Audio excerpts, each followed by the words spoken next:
Hello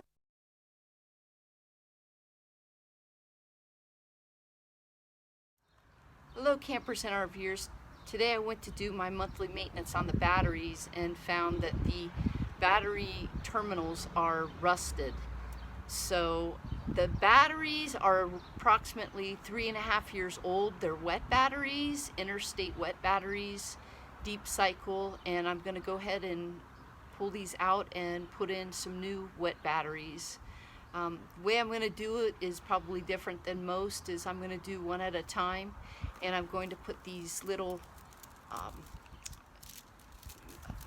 twisty connectors on each of the cords, or the cords that go together, so that I know what goes on each terminal. I don't want to mess that up, especially with my solar. So with that, I'll go ahead and get started. So you can see that the terminals are rusted, so I'm going to have to work with that. And you can see that there's a few of these terminals, wires I guess, that are connected to the terminals, and I want to make sure that I hook it up correctly, hook it back up correctly. So I'm going to make sure that I use those twisty ties. And first thing I need to do is go turn off the battery and make sure that there's no power going to the battery. So what I did is I pulled off these two cables first, and I put a zip tie on there, and they came off from this area here. And now I've loosened this little nut.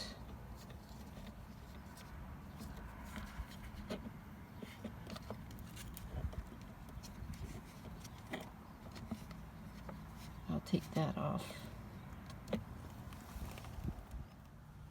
So I kind of secured this black one underneath the other battery, so it doesn't cross over near the red one, near the red wire. So I just pulled out that battery, and now I'll go down to the store and pick up a new one and put that in.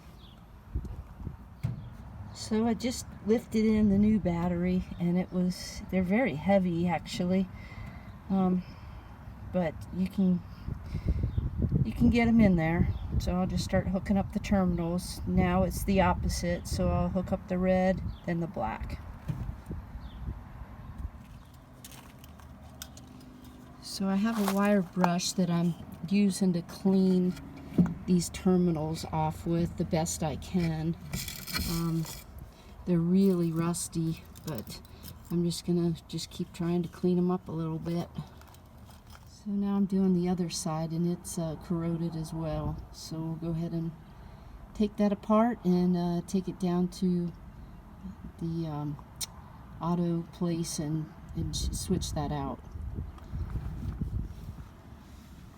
So I'm getting these terminals as best as I can to get some of that rust off, and it's tough to get it completely 100% free of rust.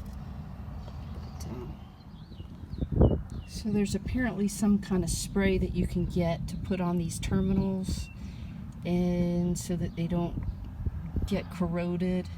So I'm going to look into that when I get the second battery.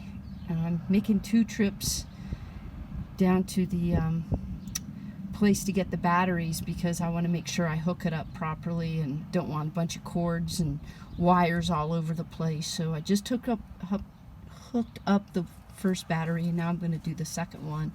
But I've also noticed in this battery case, this bolt was just sitting here kind of loose. So I'm going to fix that while I'm at it, so it's not rolling around as I'm going down the road. So I'll fix that. So I'll check back with you later. So what I've noticed is that these are bolts that keep the battery box in place, and I was actually missing a bolt over here, but the battery came with 2 extra bolts, and I already had a bolt, so it fit on here nicely. I do not have that washer, but I could pick one up. And but anyways, this is a good time to tighten these bolts down when you're underneath the rig to make sure everything's tight and secure, because it all comes loose when you're going down the road. So check back with you later. So I got them both completely tightened down. You have to use two of these kind of tools, one for the top part and one for the bottom, so that you can keep one stable and turn the other side. So I'll go to the store and pick up the other battery now. Okay, so I put in the second battery, and it was a little easier because there's not a terminal to this or to this side. I'm not exactly sure why there aren't terminals here.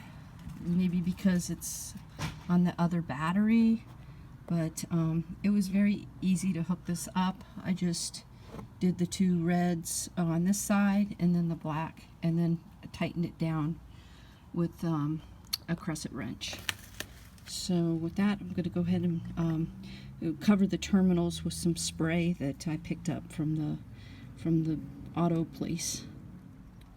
This is the battery terminal protection spray that they recommended that I purchase at the auto place. So I'll go ahead and spray that on the terminals.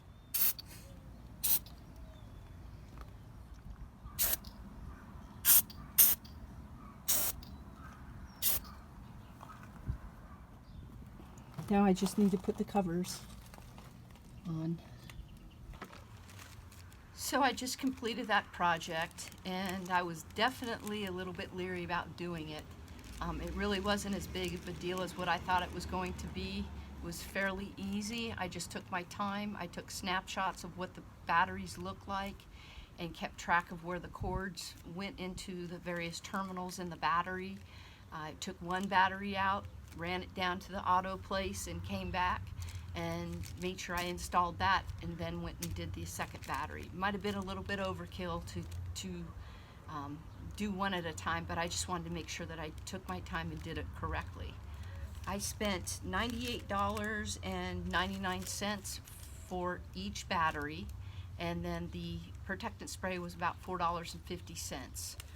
So for less than $215, I was able to replace the batteries myself and give myself that confidence to be able to do that, and also save money on having to pay an RV person to come out and change out my batteries.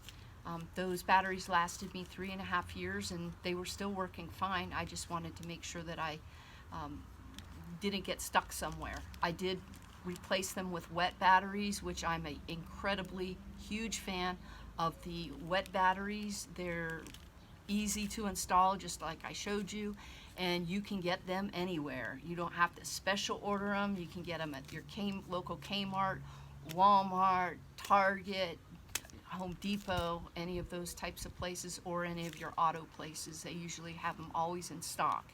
The other thing I'd like to mention is that I think it's important to look at the date of the battery. You always want to make sure that you get the latest date possible. As you could see on mine, it was June of 2023, and so you don't want to put old batteries in, because it kind of defeats the purpose of replacing the batteries.